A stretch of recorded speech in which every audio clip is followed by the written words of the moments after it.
BJF is really honored to have you here. And right now I'm speaking directly from Brazil, São Paulo, our office here in São Paulo. So from Brazil to Europe, to the world. And today we're going to talk about the Amazon rainforest, its characteristics and importance for South America and the world. But first of all, I'd like to introduce myself. My name is Dimitri Schiavenin. I am Brazilian. I am a forest engineer and proudly project coordinator at the Black Jaguar Foundation. Well, I can imagine that many of you have heard about the Black Jaguar Foundation and our work, as many of you follow us on our social media, such as Facebook. Am I right? But for those who don't, the Black Jaguar Foundation is a Dutch-Brazilian organization founded by Ben Volks, a Dutch entrepreneur that once went out in a big adventure to see a black jaguar in the very heart of Brazil. However, instead, he came across fire, deforestation, and destruction, unfortunately. What he saw in there, however, changed his life forever, and he decided to do something about it. Since then, our mission has been the restoration of degraded ecosystems alongside the Araguaia River, which is the one you're seeing here in the image, to form a mosaic, like an immense biodiversity corridor. And this corridor encompasses an area of around 10.4 million hectares, that is approximately 2,600 kilometers long and up to 40 kilometers wide.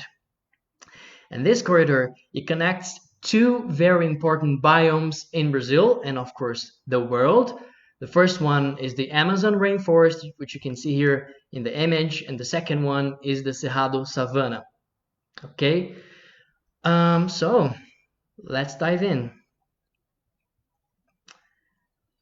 Well, the Amazon is a tropical forest, right? And tropical forests are found alongside the equator, between the tropics, right? In sites where there's abundant rainfall and also sunlight. You can see here in the map that there are 3 blocks of rainforest or tropical forests in the world.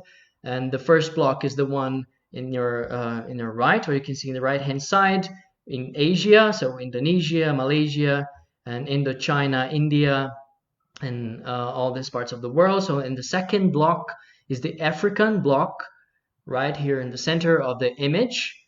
And the third block is what we call the Neotropics or the Americas, aka here where I am right now, Brazil and all the rest of South America.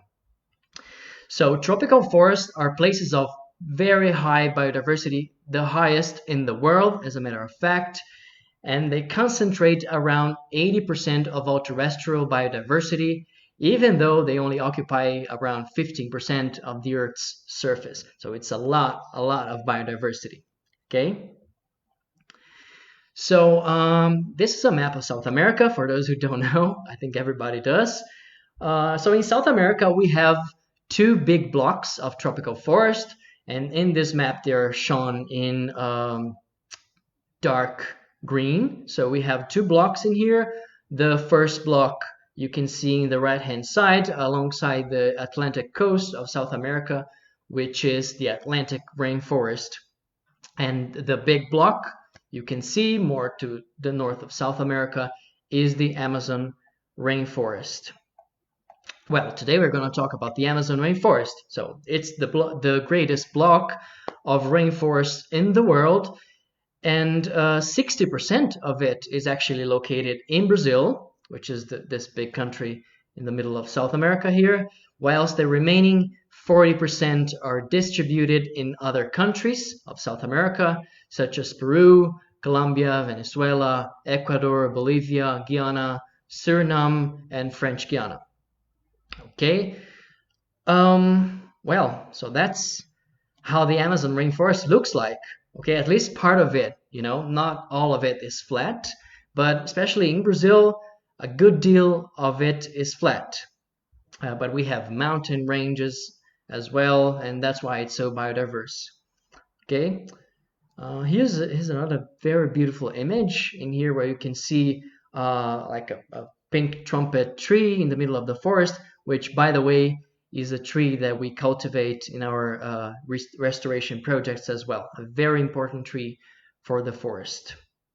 Well, speaking more about the Brazilian Amazon, in general, the climate in the Brazilian Amazon is hot and humid, and the region experiences two different seasons, the rainy season and the dry season.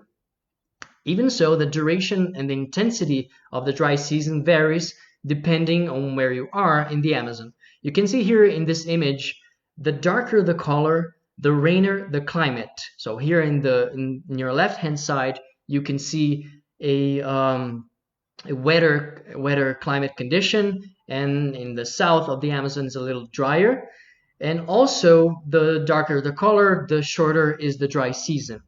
Precipitation can vary from 1,500 millimeters to 3,000 millimeters yearly, which translates into approximately 59 to 118 inches of rain every year. So it's a lot of rain, and but temperatures are constant throughout the year, so there's not like a real winter.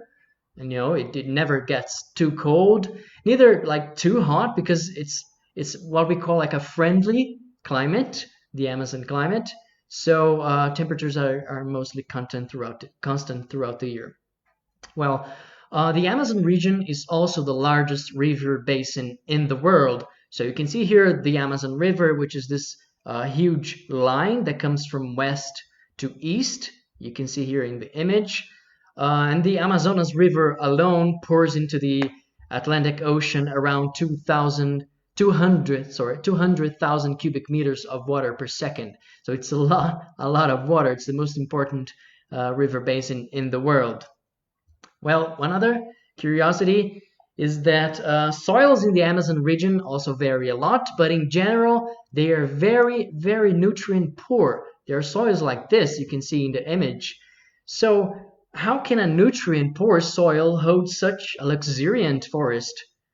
Yeah, well, for those who don't know, trees need more than just water and CO2 to grow. They also need minerals, which are found in the soil, like phosphorus, potassium, nitrogen, calcium, magnesium, a whole bunch of nutrients, and they are found in the soil. So trees and other plants, they need to take up these nutrients from the soil.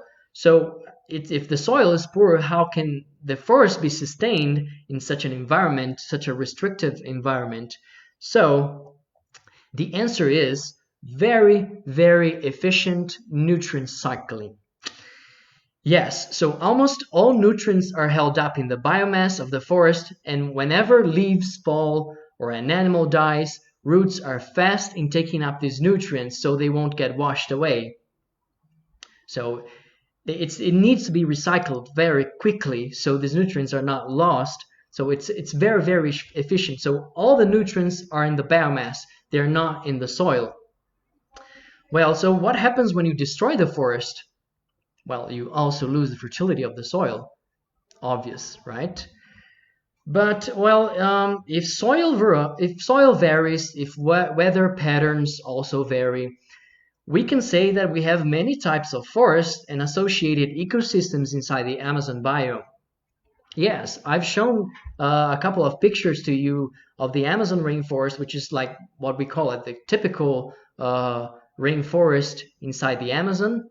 We call it dense umbrophilous forest, but that's more like technical. But we have many types of forests inside the Amazon region. And you can see here in this map that every different color in the map is a different kind of vegetation as well. So we have from typical tropical forest to floated forest, palm tree forest as well, bamboo forest. Yes, bamboo. Not only in China we have bamboo forest, but also inside the Amazon, and also some drier forests in the fringes where the Amazon meets the Sahara Savannah. So this variety of environments makes the Amazon the most biodiverse biome in the world.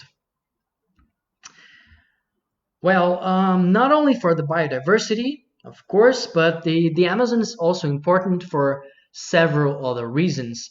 One of these reasons is the improvement of weather patterns of South America and the world. Rather than being the lungs of the world, the Amazon is actually the air conditioner of the planet, cooling it down. Alone, for you to have an idea, this forest stores around 49 billion tons of CO2. So, can you imagine what would happen if all that carbon, and if the forest is destroyed, where does that carbon go? It goes back into the atmosphere, and climate change would go wild and crazy. So, aside from that, the Amazon rainforest is also a rain factory for the rest of Brazil and South America, and an actually very interesting mechanism, without which some parts of South America would probably have desert-like conditions rather than moist tropical climate. So what happens is pretty much what you can see here in the image. So moisture comes from the Atlantic Ocean and enters the continent in the equator zone, pouring down rain in the eastern portion of the Amazon. However, the forest is actually a huge moisture producer itself. So, for example, trees can take up water from the soil and transpire it back into the atmosphere. And for you to have an idea, a single big tree in the Amazon can evaporate around 1,000 liters of water a day. So, can you imagine having billions of trees doing that every single day? This means that the Amazon rainforest has such a power of evaporation that it creates a low pressure zone over the forest, and this low pressure zone pulls even more water, even more moisture from the Atlantic Ocean, bringing in, of course, more rain. So this constant process makes the wind goes westward, as you can see here in the image, carrying water vapor in a constant flux until it hits the Andes. So the Andes is this huge mountain range we have here in South America. You can see here in the map. And it is so high that this moisture cannot go over it, and then it is diverted southwards, irrigating central and southern Brazil, and also North Argentina, Uruguay, and also Paraguay. So this rain is diverted southwards. Well, what happens if the forest is lost?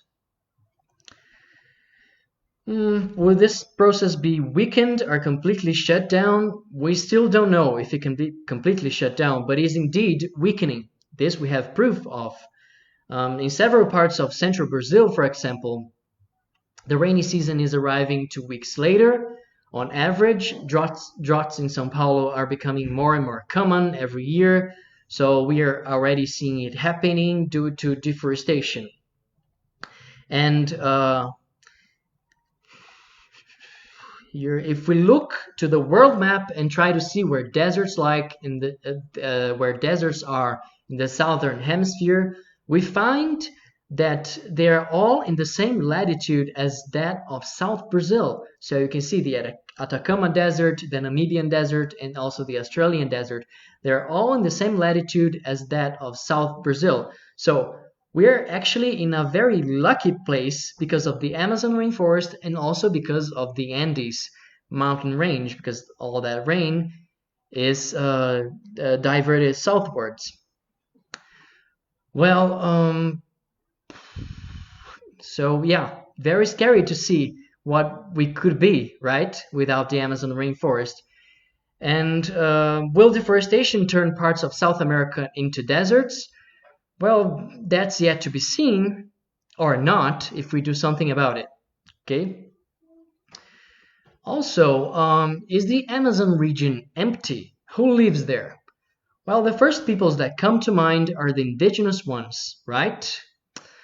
Yes, even though the colonization process and deforestation has drastically reduced indigenous populations, some of them still resist using the forest in a sustainable way. These communities need the forest to survive. So for them, deforestation often brings poverty and diseases, but restoration of degraded land can support their way of life and even bring new opportunities of revenue. So very, very important. Also, there are very big cities in the Amazon, like this one. That one is called Manaus. It's in the very heart of the Amazon rainforest.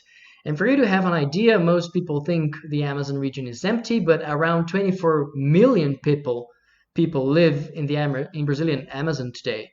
So it's not an empty place at all.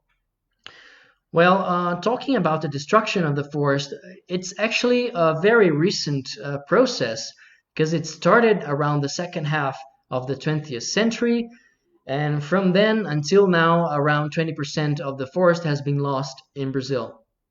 So most of the deforestation has happened so far in the fringes of the Amazon, but now it's starting to interiorize, so it's very concerning. Well, deforestation in the Amazon happens in phases. For example, one does not simply go there and set fire to the forest. It is too wet. It won't like catch fire. It is too wet for that.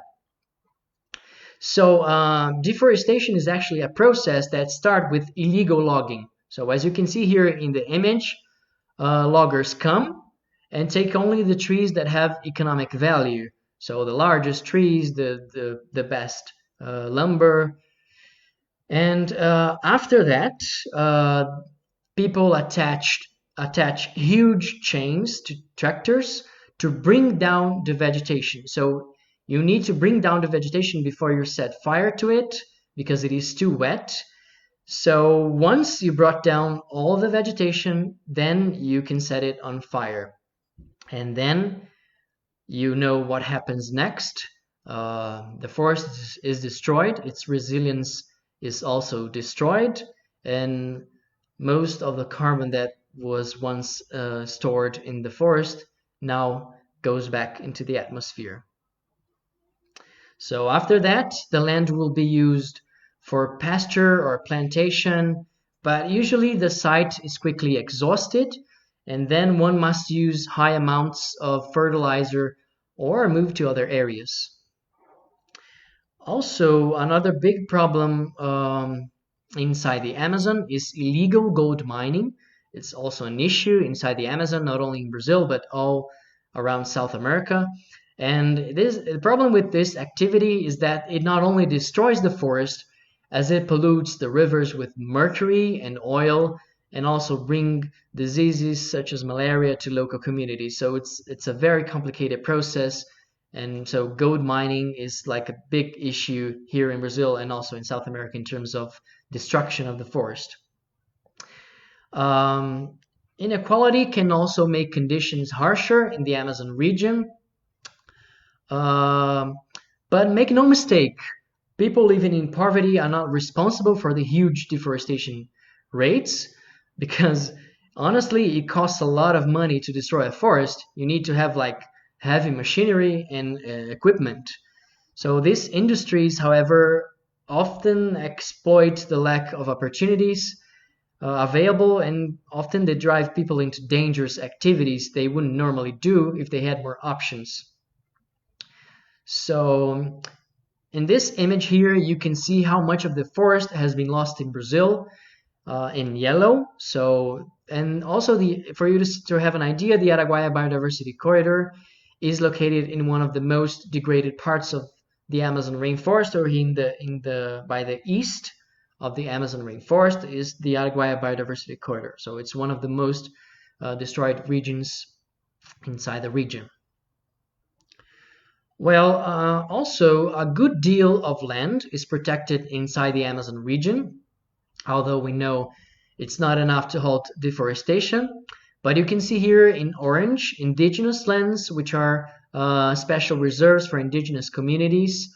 In dark green, you can see national parks and other strict ruling conservation land.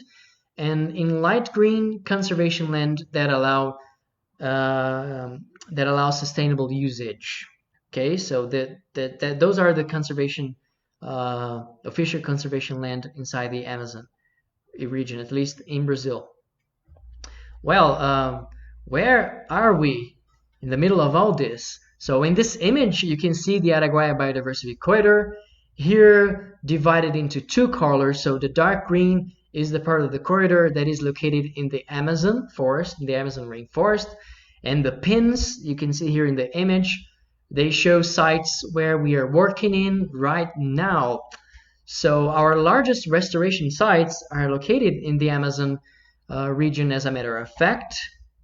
And also our biggest nursery, which is the one you see in the picture, produces seedlings of Amazonian native trees. Well, right now, then, our job in the Araguaia region is to bring back parts of the Amazon rainforest where it has been lost, working with local landowners, local communities, and connecting remaining forest fragments for the flora and fauna and also for people. And we are already seeing results. Okay, here you see year 1 of tree planting and year 2. So using the correct techniques, the correct restoration techniques, and a lot of knowledge, we can have some amazing results in the region in bringing the forest back. So it's up to us now to stop deforestation and help bring back the forest, and also generate revenue and opportunities for local communities. So if you want to get to know more about our work, I suggest you to access our website. So it is black-jaguar.org, and consider, of course, donating to us to continue this amazing work. Also follow us on our social media for updates. We'll be having those lives every Wednesday from now on, and we keep posting updates from the field, so it's very, very nice to follow us on our social media. Also like our posts, and I thank you now very much for your attention tonight or afternoon, depending where we're watching this live. And now I will open for questions from the audience. We have received some questions here that actually was a lot of questions, but I tried to condensate them into a few questions, which I'll try to answer very quickly here. Some of them are actually quite interesting. First one is, what would happen if all the Amazon rainforest is cut down? Well, that's actually a very interesting question. Well, some scientists estimate that the Earth's temperature would rise, for example, 2.5 degrees Celsius, and we would lose from 15 to 30% of the world's rainfall. So yeah, it's a catastrophe, right? But yeah, I hope we never come to that. And if we continue to do this amazing work of bringing the forest back, then I believe we won't need to see that bad scenario. There's another question here that came to us this morning, which is, see here, what techniques are used by BJF in the restoration projects? Well, actually, we're gonna have a live talk also to talk about this, specifically about the restoration techniques we use in our projects inside BJF. But for you to have an idea, we use different restoration techniques accordingly to degradation level of a given site. So the more degraded it is, the more intense it needs to be the restoration activity. So for example, direct seeding or planting of seedlings. And then if the site is not so degraded, we can use densification, enrichment, and even natural regeneration. Okay, so but I'll explain about these techniques in another opportunity. So stay tuned to our social media for you to see, not to miss this talk. Okay. Oh, this is another interesting question. How many tree species are found in the Amazon region? Well, yeah, I forgot to say that during my presentation, but I can say to you now, it has around 2,500 tree species. So just tree species, we have 2,500 species. But if we count all the plants, it's around 30,000. So it's a lot. for you to have like to compare to something to compare to. Europe, for example, has around, if I'm not mistaken, 500 tree species. Okay, so it's a huge biodiversity that we have in the Amazon region. Um, let me see here. Okay, so this question I have answered already. Okay, so another interesting one here is, how long does it take for the forest to recover without intervention after destruction? Yeah, so that will depend a lot on how that forest was destroyed. So if you just cut down the trees and then abandon the site, then it's easier for the site to recover. But if you cut down the forest, burn it, use it for agriculture, then it can take longer. But it can take from 20 years to hundreds of years depending on land usage. So some sites really need active restoration to become a forest again, and that's what we do. Um, Let me see here. Another question, very interesting one.